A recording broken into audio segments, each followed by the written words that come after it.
what we're going to do is we're going to go through maybe some new targets and ways of looking at how to characterize inflammation in people chronically, and I think they're important ways because they lead to more global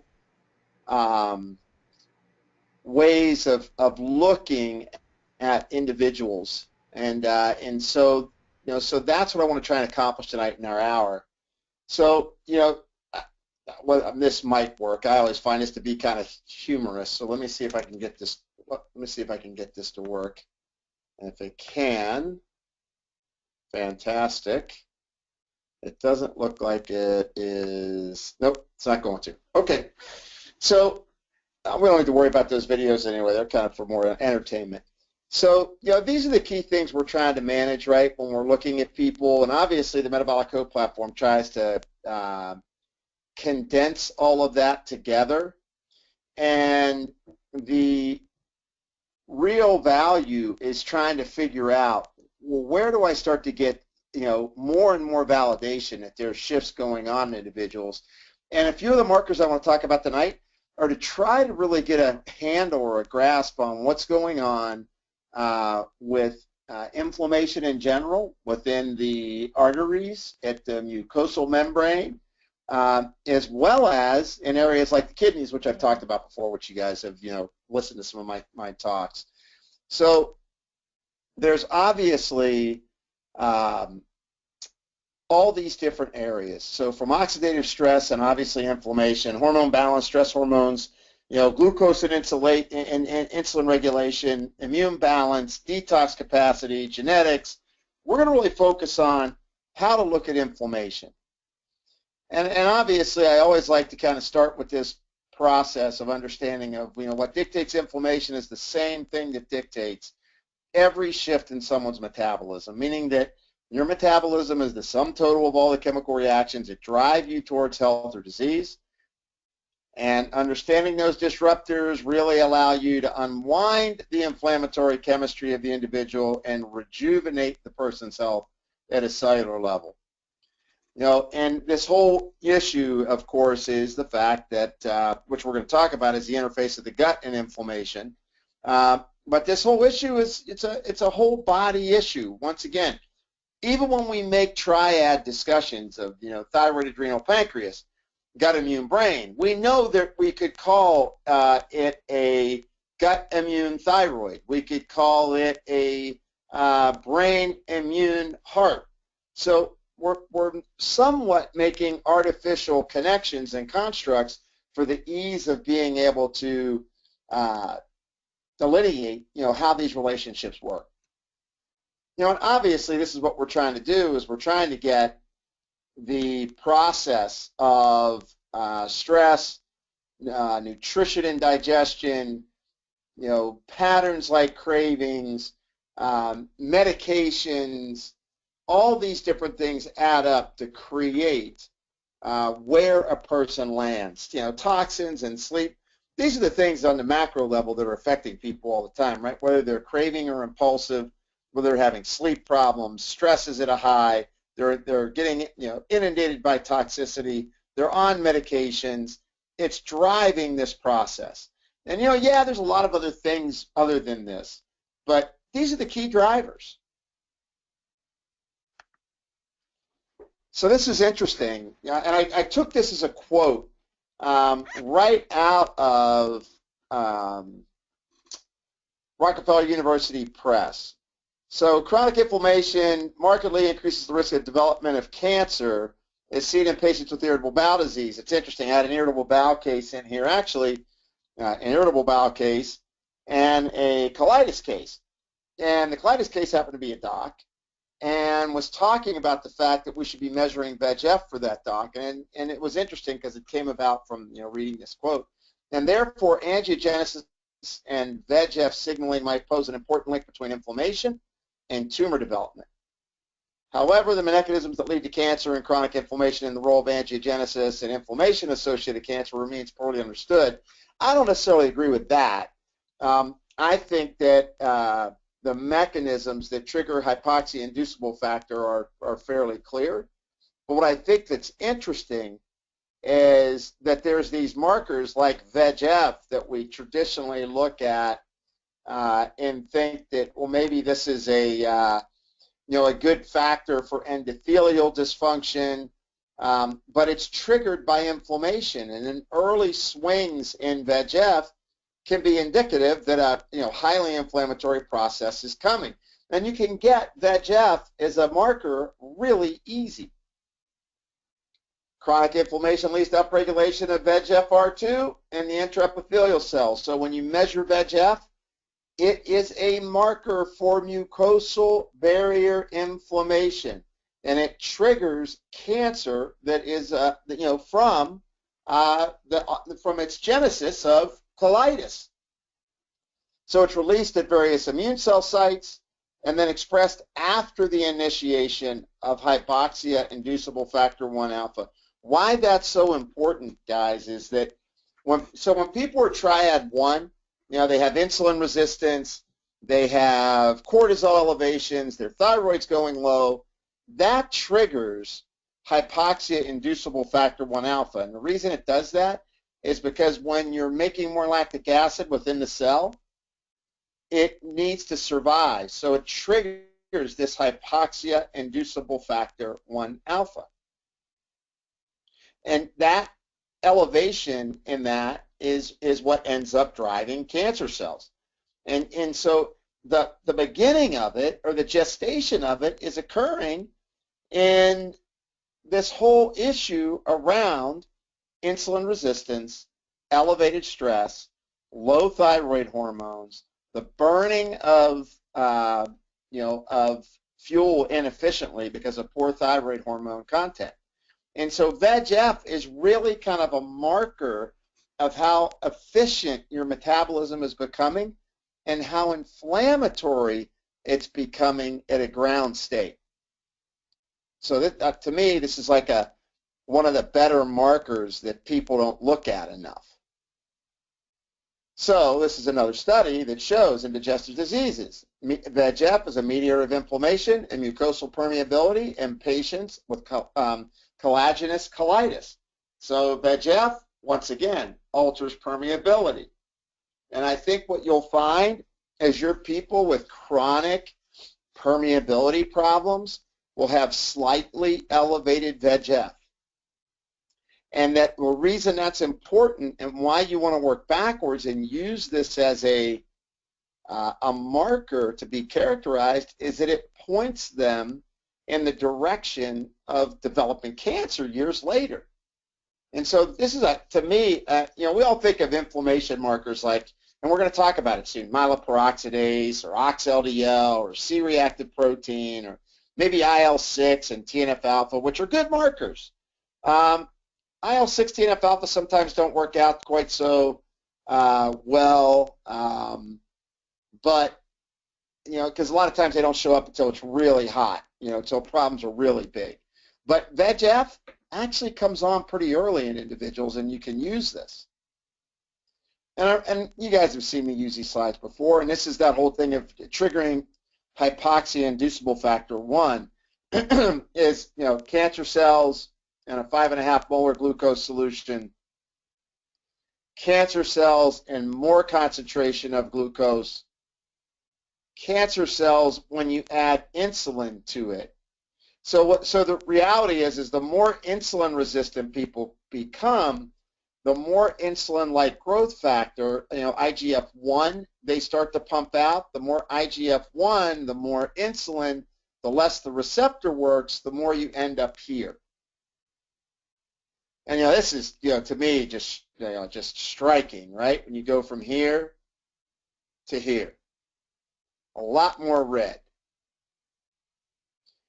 And so we're really looking at this dynamic balance, right, of what's going on with inflammation, what's going on in the gut, and what's going on in the environment as to what creates our metabolic balance or disturbance. As we age, we're supposed to see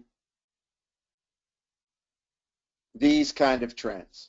So if you look at this, because inflammation equals immune dysfunction, right? I mean, everybody knows, cancer is an inflammatory process, heart disease is an inflammatory process, diabetes is an inflammatory process, So look at the graph on the left.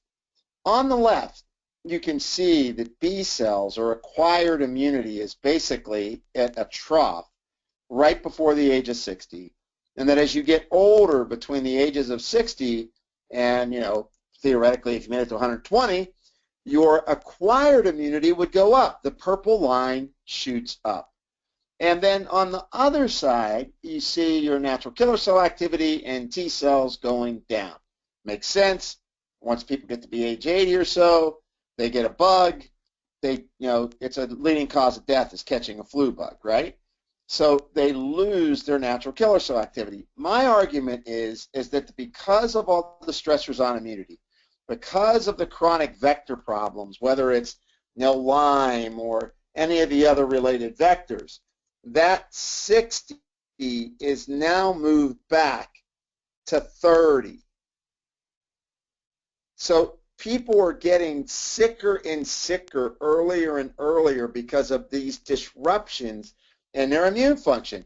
And it's not either or. Sometimes you get people with acquired immunity and they're attacking their own tissues, right? You get acquired immunity and you break down your gut. You trigger your T cells, killer cells, to go and attack immune cells, to attack beta cells of the islets of Langerhans. So it isn't an either-or thing. Now, as you go over here as age and years, all of us are reading about IL-6 and TNF-alpha, whether it's related to chronic fatigue or fibromyalgia, obviously, and in other chronic illnesses, and depression, for example. But once again, the way this has been traditionally depicted is that IL-6 and TNF-alpha are on the rise when you get into past your 6th decade. Then you start to lose IL-6, which is kind of the balancing act of your immune system.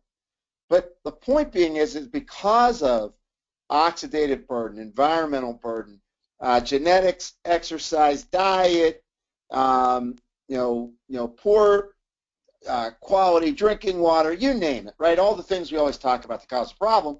These shifts have triggered inflammatory signaling earlier and earlier. That's why looking for some of these underlying markers that are easy to get. You could get VEGF from Quest. You can get, it's an easy one. You can measure C3A and C4A from LabCorp and get an immune complement, assay. But the bottom line is that this inflammation process is coming from, I know you guys see this circuit a lot from me because it's so important that you really master this circuit. People get under stress. It could be mechanical stress, a vector stress like a bug, a virus, bacteria. It can be nutrient deficiency. It could be, heavy metal burden. The bottom line is we start to trigger in the bottom right-hand corner this inflammation and immune activation via the intestine. So if you look at this, via the bowel, antigen presentation, antigen-presenting cells triggering systemic inflammation and immune activation. That's why you measure the markers we're going to talk about tonight, like VEGF, and then some others that we're going to get to in just a minute. Obviously, one of the biggest things you can do, and I know I've talked about it a lot, but this kind of gives you a better idea. So if you look at maintenance of immune tolerance, there is this Th2, Th9, and Th17 role for our immune cells. And what we're really trying to do is keep our immune system in a balance. But what happens is that, and how many people do you see now that are having mast cell disorders? I had a girl in today. I mean, she was, she was blotchy and red and histaminic, and she's like, oh yeah, I was having problems with my gut and my belly. But now when I'm training hard, my airway's starting to go. So she's got histaminic, eosinophilic issues. And so when you look, this eosinophilia and mast cell recruitment via Th2 dominance, that's immune activation that's taking place, right? And then you get neutrophil recruitment, which is trying to drive immune activation and immune response. Now, so how do you look at these? Well, you look at monocyte eosinophils, and basophil percents. And you can look at absolute numbers on neutrophils, for example. If your neutrophils are high, you know you're recruiting them, right? That means someone's immune system is being pushed. That's a core immune marker that you should be looking at. Do they have high neutrophils, high normal, or are their neutrophils really low? They've went through the recruitment phase, and now their immune system can't keep up with production. The next piece of that is, mast cells. And look at basophils and eosinophils and monocytes, right? I mean, monocytes and eosinophils will tell you what's going on. And if you're trending high on monocytes, you know you're triggering macrophages, and you know you're inducing things like plaque formation. And that's fine. I mean, you just have to understand that if that's what's going on, why? And a lot of times it's coming from the relationship between the gut, the fact that cortisol triggers leakiness in the gut, that you release more histamine, and those are the key markers that you see. So always, when you think of building a panel to understand inflammation, VEGF shows the ground state inflammation with the gut. I just showed you in colitis and IBD why, and then monocytes, eosinophils, and basophils give you a snapshot, and neutrophils give you a snapshot of how the immune system is behaving and where the heat and the damage is taking place. And of course, histamine does a lot of things. So, the reason I'm so interested in histamine is because I see so many problems with elevated histamine. When I see people that are dermographic and histaminic, you start to see, if you notice here, on the left-hand side, it's 7 o'clock in the inner circle. Endothelial permeability is upregulated in the presence of histamine. So just your gut getting leaky and starting to create mast cell leakage of histamine leads to a systemic effect that creates endothelial permeability changes. Now, why is that so important? When you get endothelial permeability and you add monocytes elevating, and that means that, maybe their LDL particle size is small, maybe you've looked at that, they've got a small LDL particle, now you've connected the allergic reaction going on in the gut, the endothelial activity in the smooth muscle of the vessel, the vascular endothelial growth factor that's going to be triggering, causing smooth muscle stickiness, and the fact that the monocytes have been activated to trigger the attack. So the monocytes activate the macrophages to trigger this attack. That's just in this one little area at 7 o'clock. Let's look at 10 o'clock. Tachycardia and arrhythmias. Think how many people you're seeing nowadays with arrhythmias and tachycardias and palpitations. Histamine is a big culprit that a lot of people don't take into account for. The obvious of urticaria and flushing and pruritises and skin problems, my gosh, I mean, how many people come in now? 2 people today. One with their dermographia and asthmatic type response, bronchoconstriction. The other with an eczema around both ankles and expressing a lot of allergic symptoms and knowing they have food intolerances. So if you look around this, you could digest this one slide for the whole night. Look, estrogen goes up, in particular estrone goes up in histamine.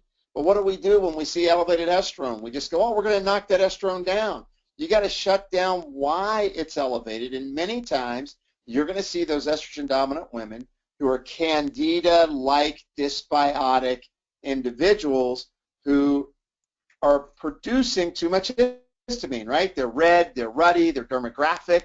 You see how it all starts to tie together? And looking at these kind of global pictures really help you to figure out, well, where is the inflammation coming from and why, right?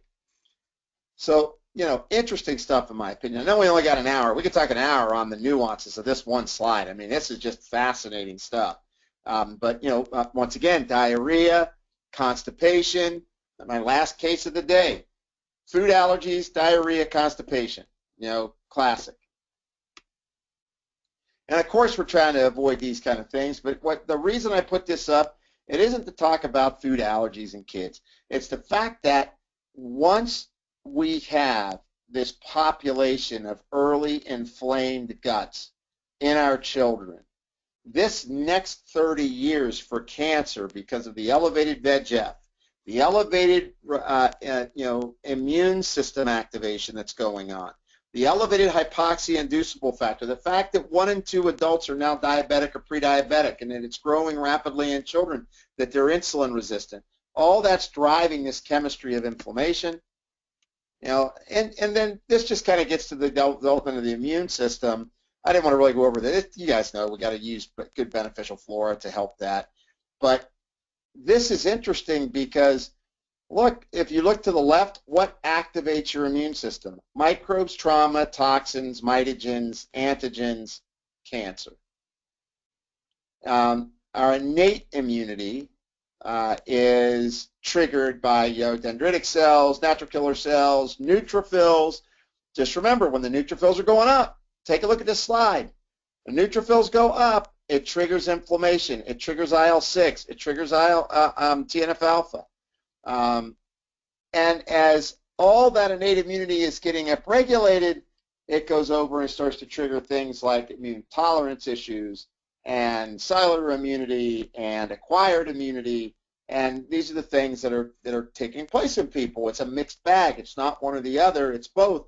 The one thing I'm going to point you to, though, as antigen presentation goes up, we drive TGF-beta, which is certainly a big issue as well, right? Because we can start to get into Treg cell shifts, creating more suppressor cell activity, so that we're not able to fight off things like Lyme anymore because of chronic inflammatory signaling that we've built in our immune system that uncouples our ability to fight off vectors.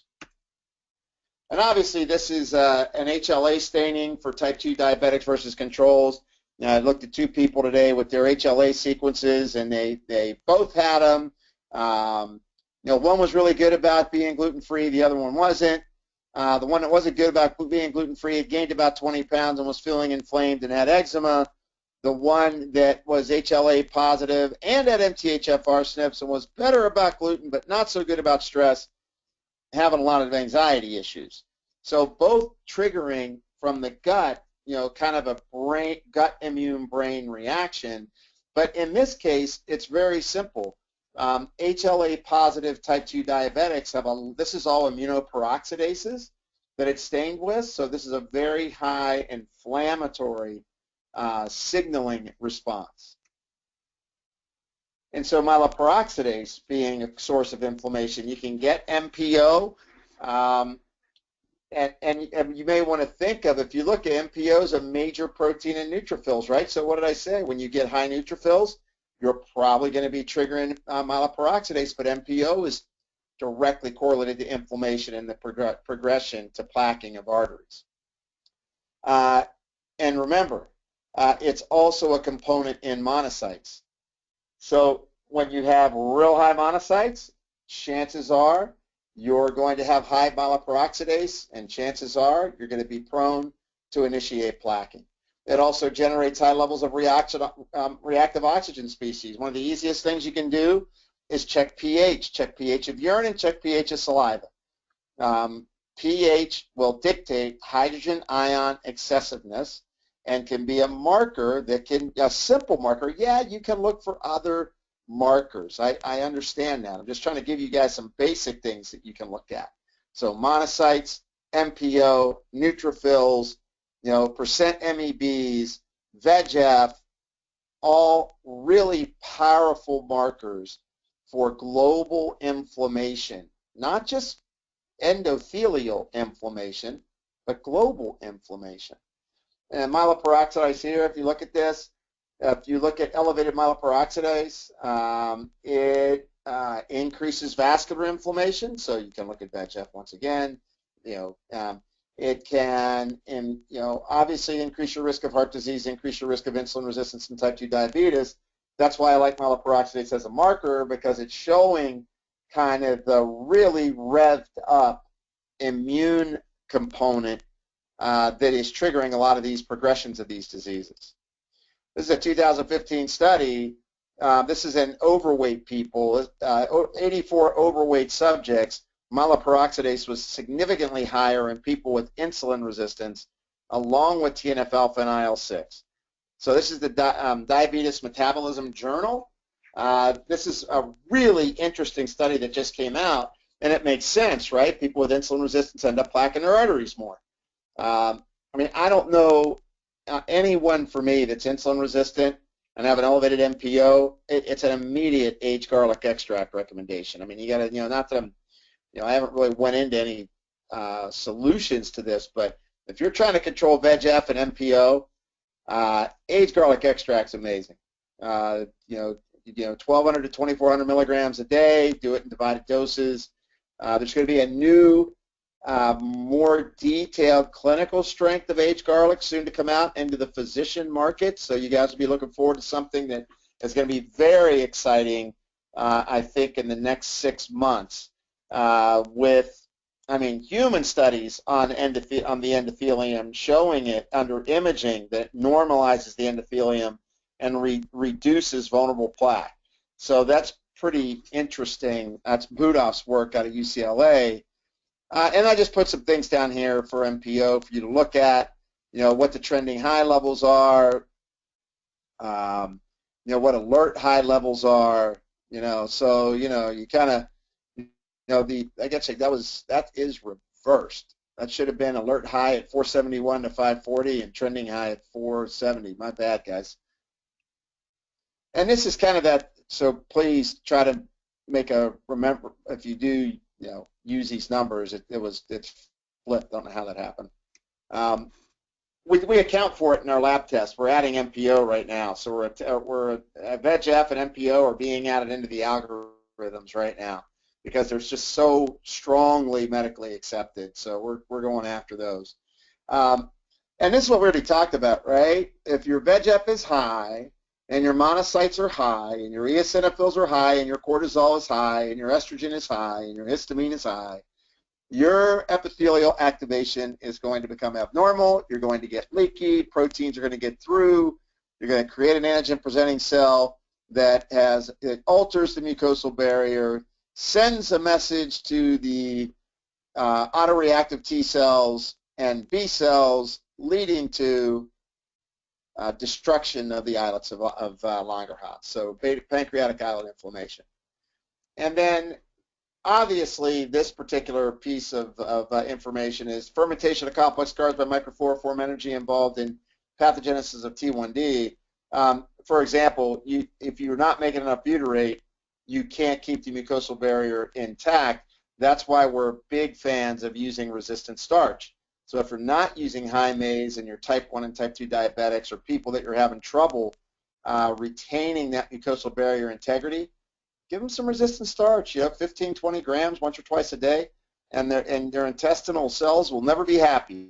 I mean, if you want to use chicory root as part of it, or you want to try and, get other forms, but, things like high maize really work well.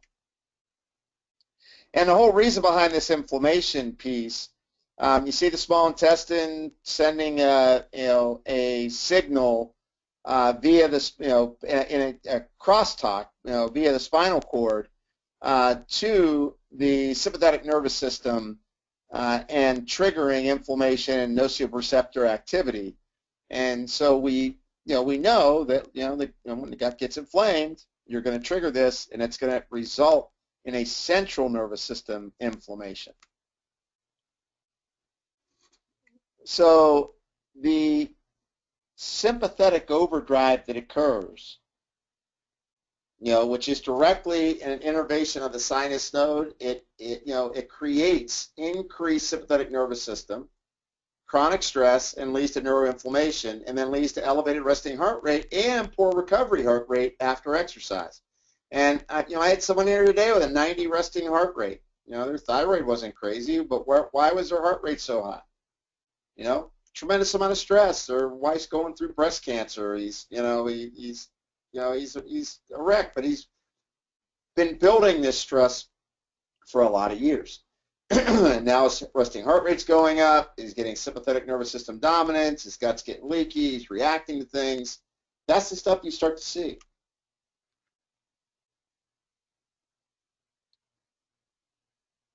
And this is so rudimentary, but I just want to keep it in mind. Look, when cortisol is really high, look at it in serum too. You don't have to always do it in the 4-point salivary cortisol. You're going to be affecting DHEA at some point, and that's going to shift immunity. Just because you have a low cortisol, though, doesn't mean you can't make it. It might be that your immune system is shutting it down because of trauma or damage. But the point being is, when you see people with chronically high cortisols, you can pretty much suspect that VEGF, beta-2 microglobulin, myeloperoxidase, MEBs, neutrophils can all be at risk. Now, why am I giving you all those?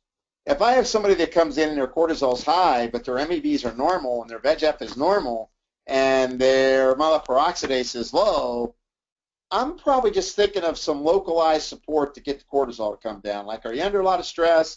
Do we want to give you some Relora? Do we want to give you an adaptogen? Do we want to give you, exercise techniques or breathing techniques to help you get your stress levels down? What do we need to do to bring that down? I know I've brought this out before, but just remember, when cortisol is high, it does drive all these inflammatory issues. So sex hormones go down, growth hormone goes off, your immune balance alters, your blood pressure goes up because of the sympathetic nervous system dominance and the kind of the syndrome of your blood pressure getting stuck, and of course an increased abdominal fat, visceral fat, and insulin action goes down, all of which are going to lead to all the major things. So if we think of the major things that are caused from inflammation, osteopenia, muscle loss, metabolic syndrome or cardiometabolic risk, Alzheimer's and cognitive decline, immunologic compromise, fractures, memory loss, all these things are a byproduct of, inflammatory processes that are going on. And of course, the cortisol curve being flattened. Why I have this in here? I know you guys have seen this slide from before. It's IL-6 elevation, guys. Remember that IL-6 that I said really didn't start to go up until you're in your 60s traditionally, as of like 20 years ago? Now we're seeing IL-6 going up and catching it in these conditions in people in their 30s and 20s.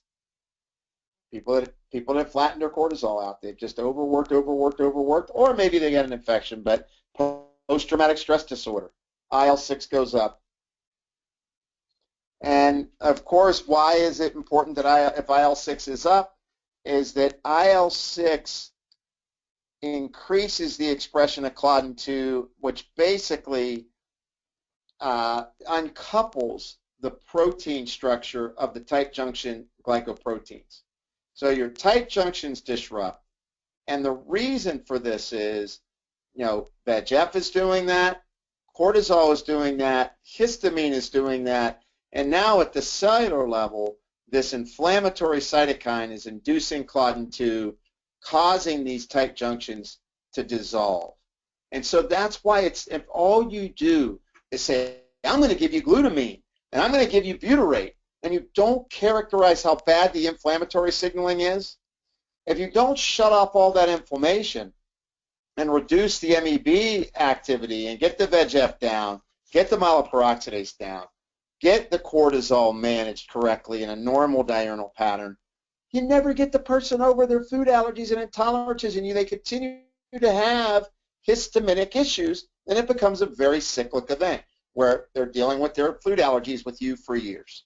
So the reason I'm putting this to, I hope I'm making this argument to fold back on itself so you see the global picture, is that a lot of times we end up not looking at things in this kind of relational way. So this is literally tying in the first three triads right now. So this is cortisol and insulin resistance. This is cortisol and immune disruption causing a leaky gut, leading to brain, meaning stress, anxiety, all those types of depression, which is associated with this disruption in the gut balance. And this just kind of shows IL-6 mediating the tight junction. So when IL-6 goes up, claudin 2 goes up, claudin 2 goes up, the tight junctions unwind. Real, simple. It's coated on a protein, and it triggers PI3K and AKT, and within the cell you get this claudin exacerbation. And so once again, when you disrupt the cytoskeleton, antigens and vectors appear. So when you see measuring things like zonulin goes up, and we know you get leaky. But zonulin going up, and it is also a sign of infection. But IL-6 and cortisol can also be thought of as, well, what's going on in the immune system of the individual, and is there some sort of infectious process that's going on? And of course, IL-6 directly related to permeability of the gut.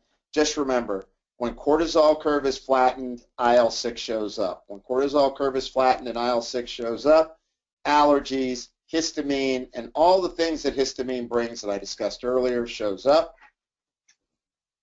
And of course, there's issues around gut inflammation and serotonin. If that slide didn't, I don't know why that's not showing up. We'll have to go past it. One of the biggies, cholinergic agonists inhibit cytokine synthesis and protect against cytokine-mediated inflammation. Everybody's busy giving glutamine. Everybody's busy giving butyrate. We need to give choline. So whether you want to give phosphatidylcholine or use like NT factor choline powder, or you want to use alpha GPC, stimulate or use those plus huperzine, so that your cholinesterase inhibitors are intact, so you can keep your choline on board. When you get enough choline in the brain, you limit the excitatory response. That's why phospholipid therapies are so big now, right? Putting IV phospholipids and oral phospholipids back into people. It's not just about the fact that it regulates the cell membrane. It's the fact that cholinergic function ends up down-regulating cytokine inflammation. And this is just kind of, I don't know, this is kind of just a fun little slide. I mean, but the big thing here is, of course, is that when we get under chronic inflammation, our adiponectin goes down, our TNF-alpha goes up, IL-6 goes up. Remember, this endothelium start to allow for LDL cholesterol to go through. Histamine, myeloperoxidase, VEGF, IL-6 cause that endothelium to become more sieve-like. And of course, as your CRP goes up and your plasminogen activator 1 goes up, and as your ox-LDL goes up, you're plaquing your arteries. And this is why I like aged garlic extract so much, because in humans, it downregulates CRP, upregulates adiponectin, downregulates TNF-alpha and IL-6, reduces oxidized LDL and VLDL, and retards ICAM-1. So when you look at it as an individual agent, it works quite well. And we've kind of been through this. This is just kind of the risk factors for inflammation, but I really want to get by this slide. This is your endothelial cells on the left, right? And this is your endothelial cells 48 hours before a heart attack. And so what makes these endothelial cells get all irregular and excited? It's when the threshold of inflammation occurs that triggers these cells.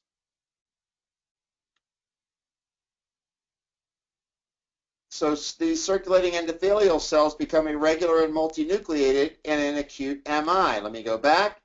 On the right, acute MI. On the left, normal. Which kind of cells do you want? The normal ones or the ones that look like they do on the right, right? That's why you limit oxidative damage. That's why you want to look at these inflammatory signals to prevent the left from, in an acute phase reactant situation, going to the right.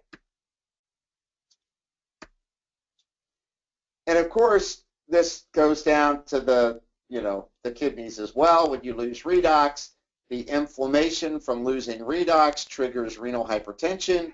You get profibrotic activation and inflammation. So when your urine is acidic, you are in a pro-inflammatory state. And of course, this leads to renal hypertension over time. And these are the things we're trying to neutralize, right? And I know if you guys heard my kidney talk, I went through this already, so I'm not going to burden you a lot with this, but the bottom line is the more that we can neutralize our byproducts of oxidative forces going on in our body, the more we retard the damage that the tissues take on due to that oxidative stress. And, low urine pH, once again, what's it linked to? Accumulation of visceral fat, insulin resistance,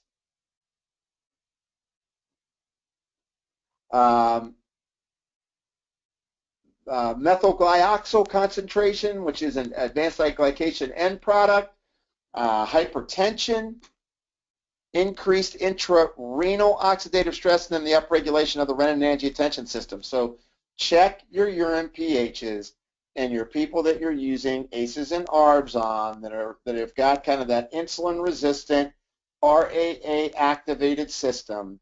And I'm telling you, I've got a guy right now. He just sent me his blood pressure numbers. That was one of these guys. I loaded him up with magnesium, changed his diet, gave him some phospholipids, and his blood pressure changed. He went from 145 over 95 to 125 over 75 in a matter of about 8 weeks. I mean, so this is really important.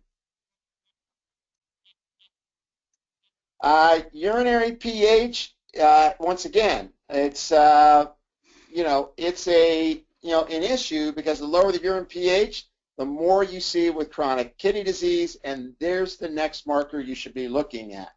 You should be looking at uric acid, because elevated uric acid really is a sign that you're under high oxidative stress.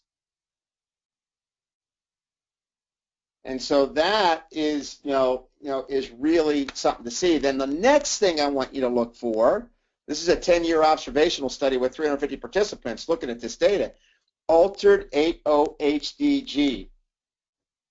And so the 8-OHDG, 8-hydroxydeoxyguanosine, is related to when pH in urine is low, you have more oxidative damage, and it alters your pulse wave velocity. Well, what's that mean?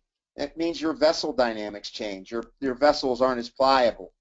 So inflammation, triggering oxidative damage, distilling down to urinary pH, leading to markers for methylation damage like 8-OHDG, and markers for oxidative damage like uric acid. And I know you guys are seeing more people with high normal uric acids because I'm seeing them left and right. And then, of course, alkalinization being important. I got to tell you guys, I love fulvic acid. All fulvic acids aren't the same. If you guys get interested in fulvic acid, we've got a couple that we really like because it really helps with balancing pH of the urine. And of course, magnesium citrate, potassium citrate. Actually, magglycinate will do it too. Lemon juice water, half a lemon in water. But here's the thing. Independent correlation to urine pH and progression of uric acid in serum. So the higher your uric acid in serum goes, the more you know you're taking on oxidative damage in your kidneys, triggering systemic inflammation because the hydroxyguanosine is going up. So it's predictive, right, for renovascular disease. And I know when I did my kidney talk, I ended up here. I don't want to go too much into this because I'm trying to pull together all of these markers for inflammation. But I just want you to look at the correlation with the oxyguanosine, that you know that the oxyguanosine is going to be problematic. And you can pick up the oxyguanosine markers. They're not that hard to pick up. A lot of different labs are using them now. So the conclusion is that in this particular case, in which I really wanted you guys to think through this, Over a decade of improvements in blood glucose, lipids, and blood pressure occurred with drug therapy, but there were no improvements in obesity, acidosis, fatty liver, hyperuricemia, and the advancement of renovascular disease continued. So just because we pull your lipids down with a drug, like a statin, or your blood glucose gets better because of metformin, and your blood pressure goes down because you're an ACE or an ARB, if you don't manage the oxidative forces and the damages, the metabolomic consequences of this, they still progress in their disease. I know you guys have seen that.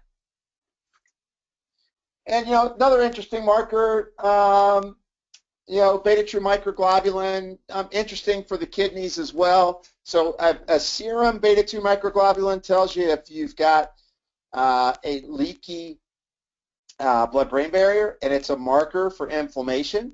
So I see a 2 or higher beta-2 microglobulin. That means you're trending towards systemic inflammation that's beginning to affect the blood-brain barrier. And then, of course, urinary beta-2 microglobulin is showing that there's inflammation once again, or some kind of tubular injury. So you guys are more familiar with that. But here's the thing: beta-2 microglobulin is released by T cells, T and B cell lymphocytes. All right. So this is telling you, if you're tracking beta-2 microglobulin, if it's showing up, you have a very active immune system. And so where does it show up? Cancers, infections, autoimmunity, renal function, as we just discussed, vascular inflammation, and coronary artery disease. Trying to show you guys some end targets that are really important, that'll show you how far along the inflammatory process is taking a person towards pending disease. In this particular study, this was beta-2 microglobulin on irritable bowel. So the mean beta-2 microglobulin was higher in people with ulcerative colitis and Crohn's versus controls. This would be a good way for you to look at. If their beta-2 microglobulin is high and you're initiating therapies like Interrogam, I don't know if you guys are familiar with Interrogam. It used to be IgG powder from Zymogen, but now it got released as a medical food in the medical market. It's an Interrogam. If you guys aren't using it, look up Interrogam because it definitely downregulates inflammation in the gut. So beta-2 microglobulin, it even shows up in IBD, but it's interesting because when beta-2 microglobulin goes up, your blood-brain barrier gets leakier. So do people with irritable bowel also have emotional distress, end up with panic, anxiety, neuroinflammation? Yes. All right. So beta-2 microglobulin, really easy. Now, if you look here in urine, it's less than 0.23. If you look in serum, less than 2.51. I always say trending high over 2. High is above 2.51. And the other thing about beta-2 microglobulin, guys, I can tell you right now, if that number is over 2.5, you definitely have probably some kind of mercury or metal toxicity. So this is a great marker for metal toxicity, which also obviously triggers inflammatory signaling. Summary of markers that are readily available that you can look at for inflammation. I know I want to keep these talks in under an hour or so, and I know I went kind of quick, but these are things that you can get easily, right? You can get MPO, you can get percent monocyte eosinophils and basophils. Please add neutrophils as well. Urinary and salivary pH, VEGF. I had a couple of misspellings here. That's beta-2 alpha-numeric microglobulin. IL-6, cortisol, serum, hair, salivary, however you can get it. Red blood cell magnesium, super important to find out if someone is acidic or not. Look at their red blood cell mag. It'll tell you how far away you are from really getting to alkalinize them. And then the 8-hydroxydeoxyguanosine. I hope I tied these together in a new light for you and gave you a little bit of insight as to maybe some new ways to evaluate the people that are coming into you every day. Most of these markers, in fact, all of these markers are being incorporated in version 2 of our Metabolic Code platform because we've done enough research on them now where we feel pretty comfortable that they're going to lead you to correct conclusions. So I will take questions.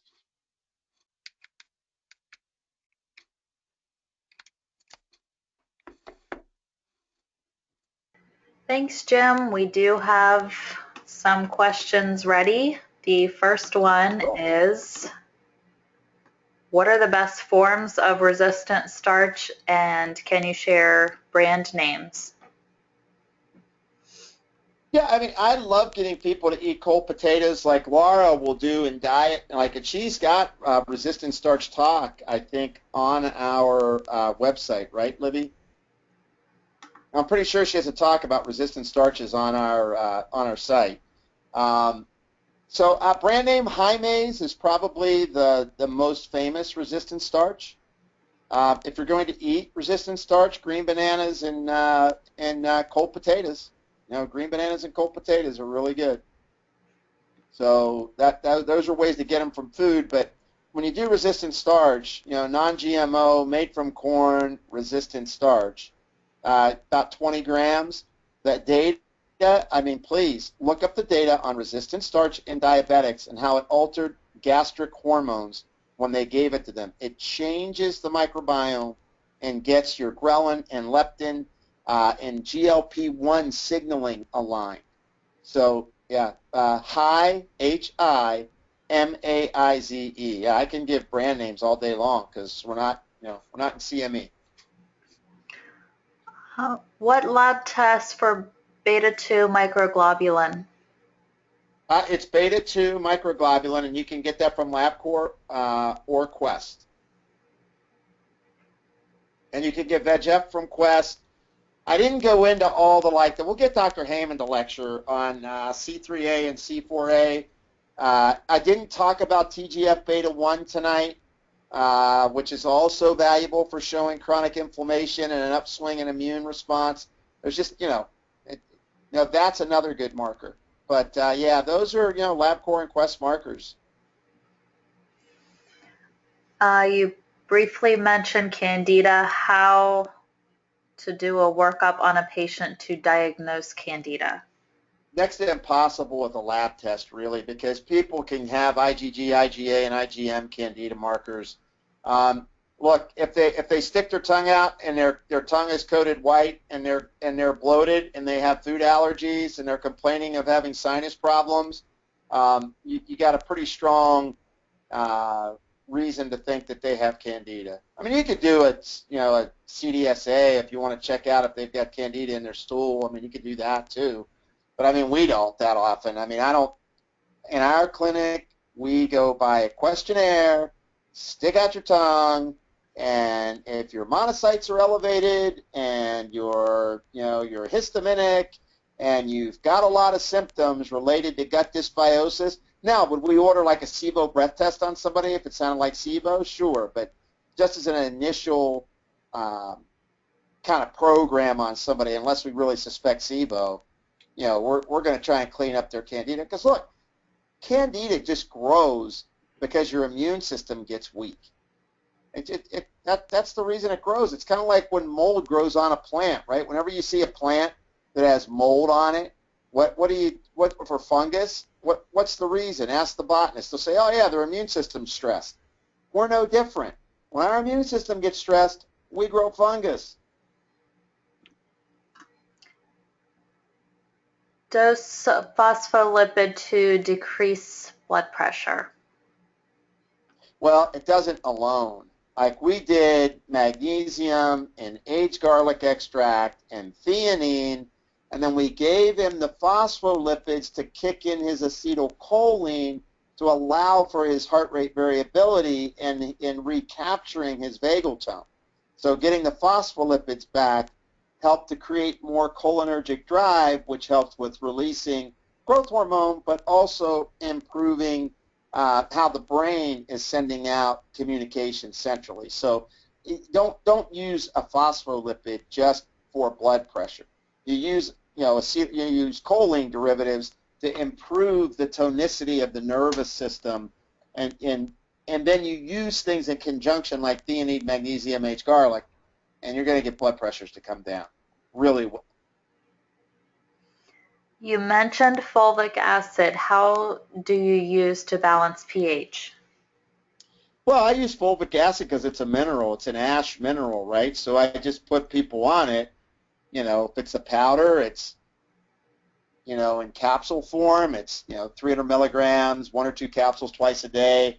I'm experimenting with one right now that's a very purified fulvic acid. There's 2 of them. One is pure fulvic acid, and one that still has other minerals in it.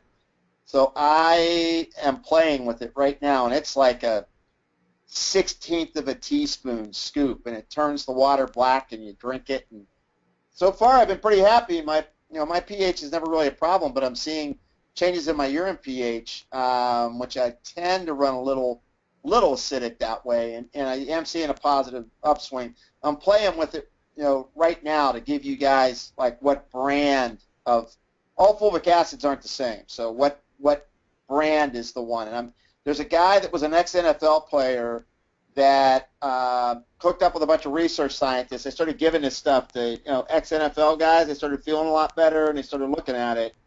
And here the scientists are purifying your fulvic acid pretty significantly. So we're like the next talk I give, I'll give you guys the brand name of that after I've researched it enough.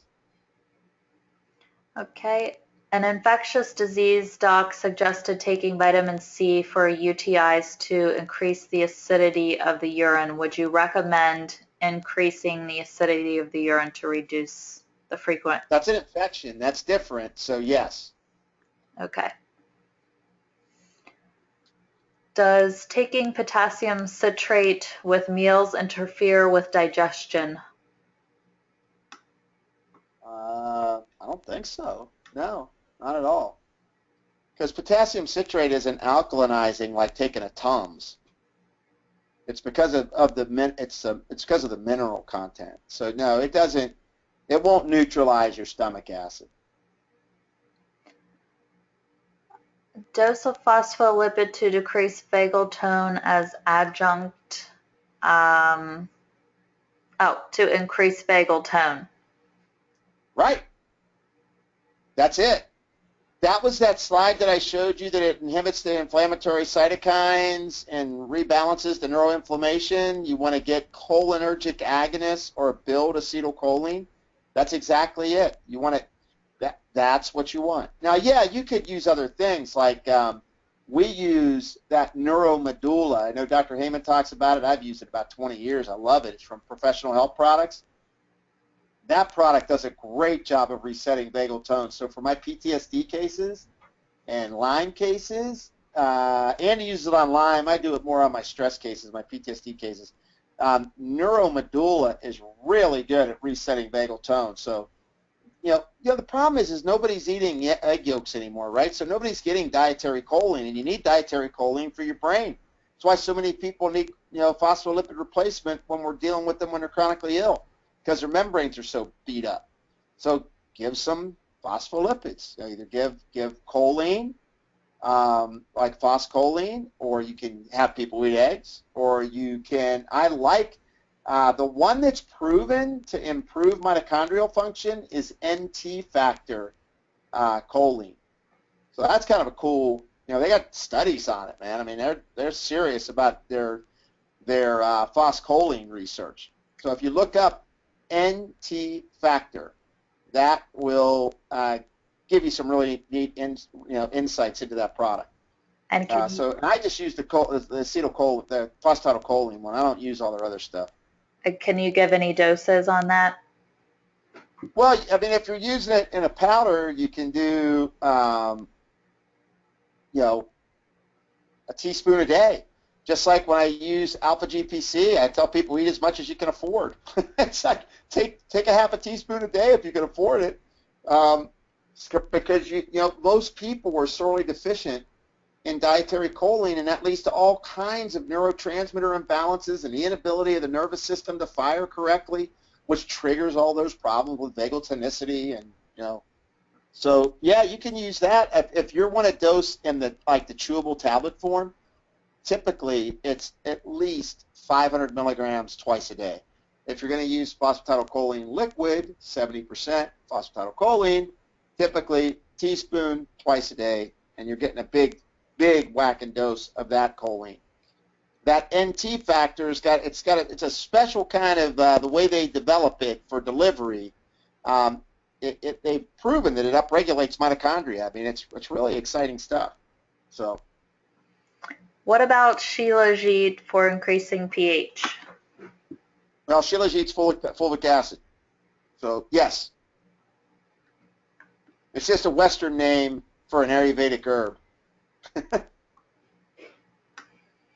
Okay, That's and good. it looks like the questions are winding down. We do have one hand up from Don, and let me unmute Don so he can ask his question. Hi, Don. Looks like he's muted on his end, so let's see if he can pull up the audio here while we're waiting. Another question came through. My client vomited from acetyl L-carnitine. She was an alcoholic. Is she missing phosphocholine? Ah, yes. Alcoholics are really, their membranes are horrible, right? Because they're dissolving them with all the alcohol. So, yeah, she needs phosphatidylcholine. And maybe just try using straight carnitine instead of the acetyl group. See if that helps too. And do a smaller dose. I don't know how much you gave, but doing less, like start at 250. But if she vomited, yeah, start with some phospholipids. I'm still seeing Don muted on his end, so if he can type in the chat or unmute, we'll take that question. It looks like actually there's another hand up, so I'll go ahead on to that one. Okay. From Casey.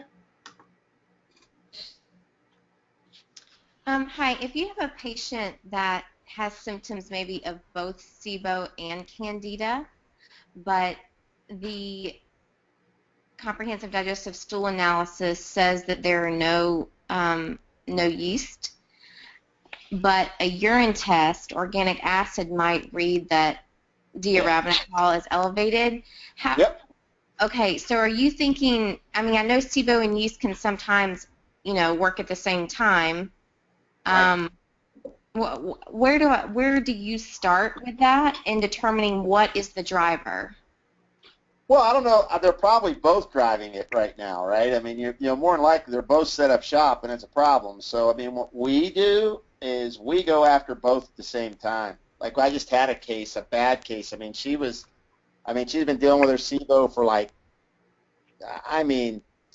I think 6 months before we got to her 2 months ago.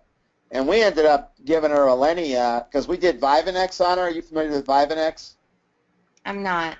Well, Vivanex is like a medical food that they drink, and they're supposed to be on a low-calorie diet, and basically you're starving the bad bugs out. I mean, the stuff's horrible. Try to avoid having to use it. We had to use that on her. And even after she did that, she was still breathing positive. So then we just did 14 days of Alenia on her while she's been on Nystat. So we had to do both. It wasn't one or the other. All of them are kind of nuances that you have to manage, right? If you're going to do it naturally, then you're thinking of things like olive leaf, berberine, and cat's claw, right? Mm-hmm. And hit her with that kind of stuff, or Oregon grape, So in terms of the antimicrobials that you'd use to kind of get a broad spectrum, or grapefruit seed extract tests really well most of the time on a wide variety of bugs. So you kind of got to go after a couple of those and probably drive down both. I mean, I'm like you. I don't quite understand how I get a negative on a yeast, but they have symptoms and it shows up on their urine as an intermediate, Yeah, and I'm not sure in terms of the symptoms if I can say fairly that this isn't a severe case. Diet is really great, and it's just sometimes, I mean, it may just be that the gut bacteria is just not in the right balance to deal with emotional stressors at times, Yep. And at that point, then there's an exacerbation of a microbe or a fungus that kind of causes the problem. So thank you for your thoughts on that. Okay. I've Been using silver hydrosol mixed with distilled aloe vera to treat candida and SIBO with very good results. Nystatin, sorry for my pronunciation, ketoconazole, and etc. with herbal antifungals all failed to eliminate the candida. Stool negative because candida infection is in the small bowel. Oh, okay. So I don't think there's a question with that, but just sharing that. Yeah, no, I told you found works. It's great. I haven't had to resort to that to get results, but if that's what's working for you, fantastic that you figured it out. Good, terrific.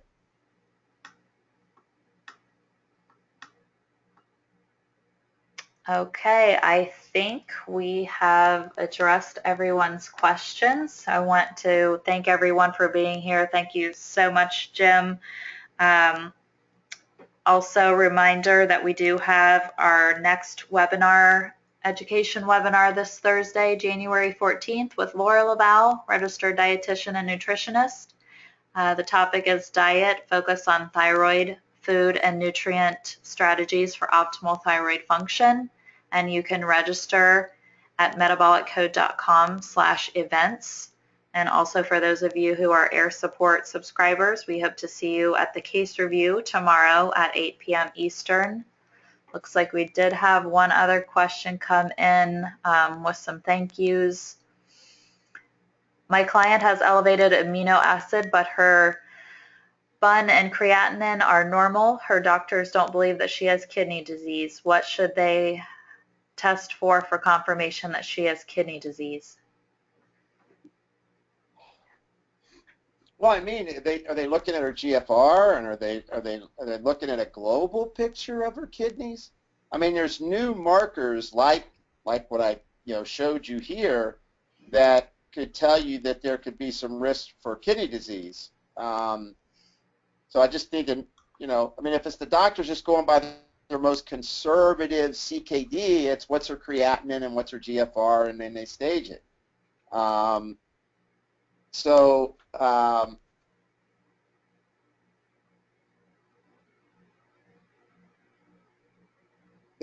mean, that's the traditional way. Then you can look at urinary pH, uric acid. You can look at other things that damage the kidneys, like the oxyguanosine. We looked at things like in the talk tonight. We looked at things like beta-2 microglobulin or urinary beta-2 microglobulin. So you want to expand the look at the other markers to see. Now, does she have full-blown kidney disease, or are her kidneys just inflamed? Meaning that their kidneys are, getting damaged due to high oxidative stress, but she doesn't have CKD yet, right? So that's what you're trying to characterize. It isn't that she has a disease now or not, but is she on her way to having a disease?